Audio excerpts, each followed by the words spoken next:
Alors, on va débuter un nouveau type de session qu'on a appelé session caféine, histoire de vous maintenir un petit peu éveillé et d'avoir une session dynamique.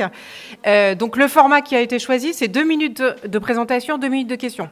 C'est un format qui est pas si simple. En tout cas, on va essayer d'être dynamique sur cette session-là. Alors, pour les intervenants, je vais me mettre pas très loin. Je vous ferai des petits signes.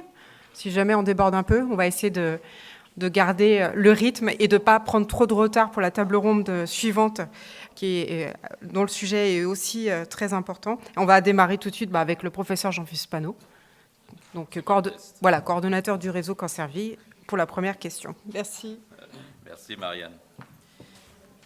Merci Marianne, et je devrais dire merci Patrick, parce que c'est toi qui as eu cette charmante idée de faire 2 minutes, je te remercie. Et moi de l'inaugurer en plus. Donc bon. Allez, venez de nouveau vous installer. 1 minute 58, c'est parti, top chrono. Alors si je peux avoir les diapos, s'il vous plaît. C'est quand même mieux. Bon, alors du coup, 1 minute 48. La question est, quels sont les cancers les plus fréquents chez les personnes vivant avec le VIH?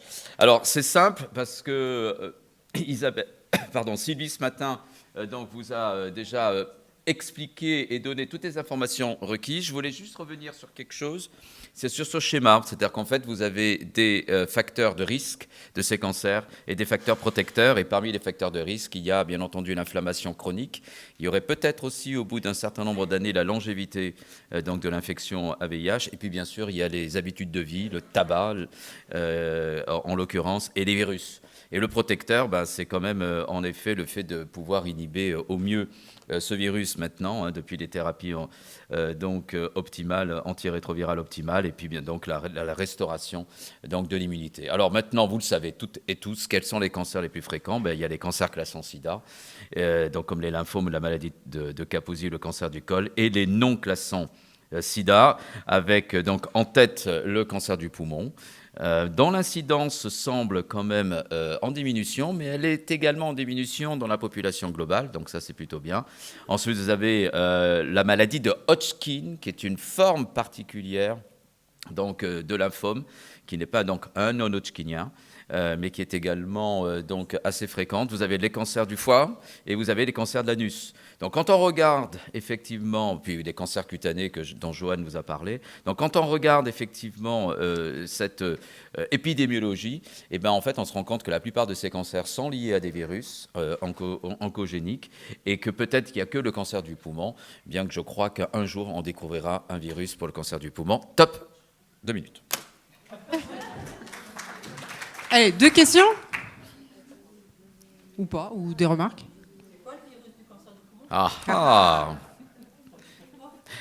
Alors, il y a l'HPV qui pourrait être effectivement un virus responsable de certains... alors, il est responsable de certaines papillomatoses.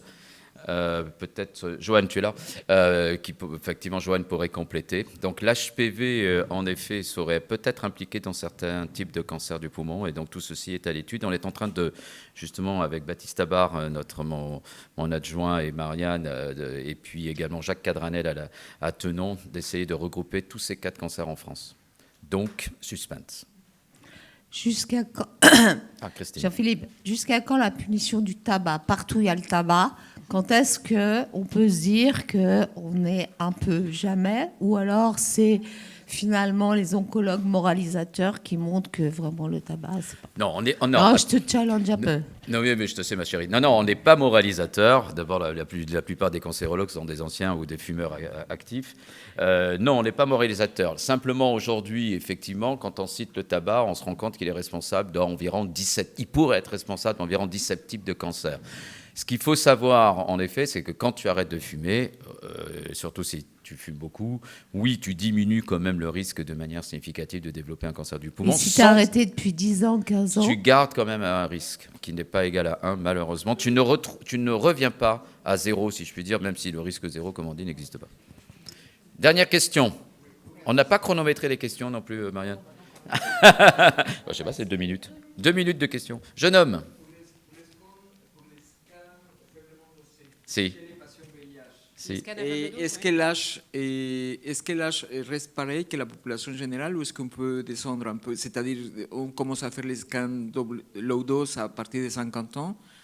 et qu'on dit un index tabagique élevé, mais pour les patients vivant avec le VIH, on peut baisser l'âge? On peut faire plus tôt? Alors pour l'instant, il n'y a pas de dépistage. Sylvie pourra mieux te répondre, mais il n'y a pas de dépistage pour le cancer du poumon, que ce soit dans la population générale ou pour les personnes vivant avec le VIH. Il y a l'étude de Mackinson, il y a tout ce qui a été remonté à l'HAS avec toutes les données dont nous disposons aujourd'hui, y compris effectivement baisser l'âge entre 40 et 50 ans. Donc il y a des nouvelles données qui arrivent. On espère un jour pouvoir effectivement avoir un dépistage du cancer du poumon dans des populations à risque, dont les personnes vivant avec le VIH en font partie. Mais aujourd'hui, à part, c'est comme la vaccination de ce matin anti-HPV à titre prophylaxie secondaire, à part effectivement des cas individuels ou dans certaines régions de France, mais hors, je dis clou, mais normalement on ne le fait pas. Top. Cannabis, c'est pas bon, hein. C'est pire que le tabac. C'est justement parce qu'on entend ça, et puis il arrive régulièrement des infos, on va dire quasi grand public, disant que c'est pas vrai, que c'est le tabac et pas le cannabis. Non. Le cannabis, c'est pire. Il y a même une époque où on avait vu des cas de cancer du poumon chez des sujets jeunes. Quand je dis jeunes, c'est 25-30 ans. Parce qu'en fait, ils commençaient à fumer du cannabis ou de la marijuana, comme je dis, à l'adolescence. Et donc, c'est 10 ou 20, effectivement, joints dans une journée. Non, c'est très dangereux, le cannabis. En plus, on ne sait pas toujours avec quoi il est mélangé. Donc... Bon, allez, j'ai fini d'être Merci. moralisateur. Christine, Voilà. pour HPV et VIH?